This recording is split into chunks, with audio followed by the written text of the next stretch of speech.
Imagine you just met someone at a conference, a neighborhood event, or maybe a school pickup. You had a good conversation, you liked one another. You exchanged texts or emails to get your contact information. Fast forward 8 months later. They just text you, and you don't recognize their last name, much less remember where you met or what they look like. Yet their name triggers something familiar. You're searching and scrolling back through the thread, trying to piece it all together. You can see you had some exchanges, you just can't remember all the context. So you type back, "Hey," because you've got nothing else and hope the dialogue reveals it before they realize you can't remember them. This situation isn't a memory problem, it's a protocol problem, and it's completely easily fixable. Today we're covering the 3-step protocol to never forget a name or face again, what the research says about why face name memory is so hard to begin with, and the 3-step protocol you can start using the next time you meet someone new to make sure you can remember them. The thing about names and faces is that your brain doesn't naturally link them together. A face is a visual and a name is a verbal. They come from completely different memory systems, and your brain has to work to bind them into one unit. When that binding is weak, which it usually is when you're at a busy event, distracted, or just moving fast, the connection doesn't hold. The face fades, and then the name is forgotten, and the context disappears entirely. What you need is a system that does the binding work for you right at the moment when you meet someone. Now, before we jump into those 3 protocols, let's look at a 2003 study. The study was published in NeuroImage, titled "Putting Names to Faces: Successful Encoding of Associative Memories Activates the Anterior Hippocampal Formation." And it was done at a Brigham Women's Hospital in Harvard. And they looked at exactly what happens in the brain when you try to link a name to a face. The researchers found that face-name pairs that are successfully remembered later showed significantly greater activation in the hippocampus, the brain's memory hub, during the moment of encoding. The pairs that weren't remembered, much weaker activation.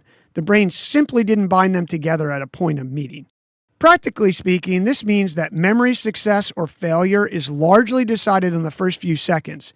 If you don't do something to strengthen the encoding right then, the information degrades rapidly. Now here's a 3-step protocol designed to do exactly that. Strengthen the moment of encoding before you walk away.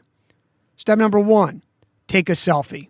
Right when you're exchanging numbers or connecting on email, pull out your phone and say, "Let's do a quick photo." Put both of you in the frame, taking the moment in that place. Text or email it to them as you're connecting.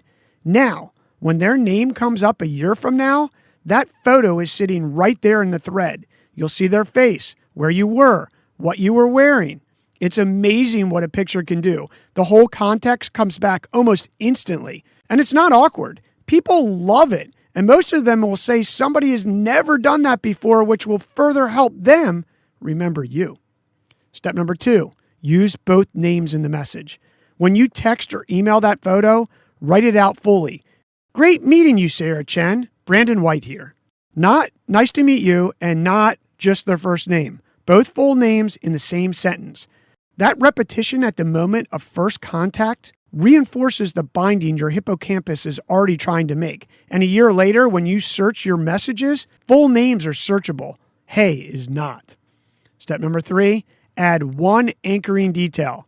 In that same first message, write one specific thing you two talked about. For example, "Looking forward to following up on that trail you recommended," or "Excited to try that restaurant you mentioned." One line. It takes 10 seconds. 12 months later, when they reappear, that detail pulls the whole conversation back. You don't just remember who they are, you remember who they are to you and what you were talking about. Most people leave a great conversation and do nothing to preserve it. That's why a year later, it's gone. This protocol in its 3 steps takes about 90 seconds, and they do the memory work your brain won't do on its own. So next time you meet someone worth remembering, take the photo, use both names, add one detail. Send all 3 before you walk away. Months later, you'll be glad you did it. Your move.